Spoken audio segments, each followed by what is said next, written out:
Hi, and welcome to the second episode of Alley After Dark. I am going to be telling you a story about the Appalachian Mountains today. I've always been fascinated with this part of the country, and the story I'm going to tell you today is pretty unsettling. So I did pull this story from Reddit. If this story does belong to you, let me know. The username had been deleted, so I don't have anybody to give credit to. But we're going to jump right into it. So go ahead and lock your doors and turn out the lights and get ready for the second episode of Alley After Dark. Let me start by saying I have lived in the Appalachian Mountains all my life and have experienced a lot of strange things. My family was Irish and settled in West Virginia, but I currently live in the North Carolina position of these wonderful mountains. That being said, I have learned a lot about what really lurks in these dark woods, but this was like nothing I had ever experienced before. It all began when my golden retriever Ozzy started growling like I had never heard. He literally never growls, so that had me really uncomfortable, but this growl was bone-chilling. It was like he was getting ready to have to fight for his life. I took both him and my other dog out around 11 p.m., and he would not leave my side. I noticed that my workshop door was open, so I walked down to close it and lock it up. The entire time, he is glued to me.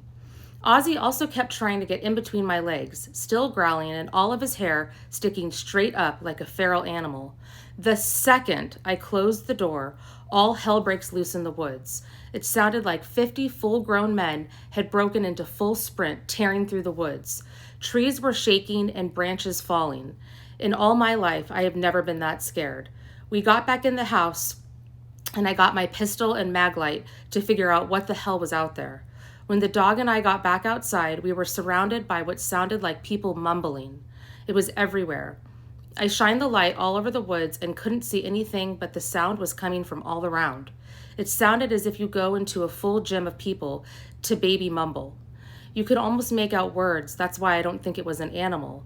I almost immediately felt sick, like I was having a mix between a panic attack and a full-on flu. Back inside the house, it sounded like people were walking around all night. The windows were creaking, and you could clearly hear the sound of shoes on gravel.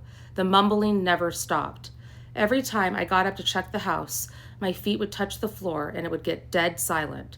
You couldn't hear birds, crickets, frogs, or anything.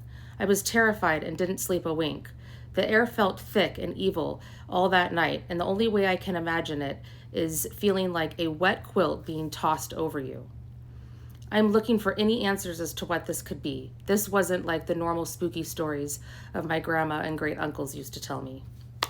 So that story definitely left me feeling very uncomfortable. I think it was the thrashing through the trees and also the mumbling sound. That was so scary. So I want to hear your guys' thoughts on this.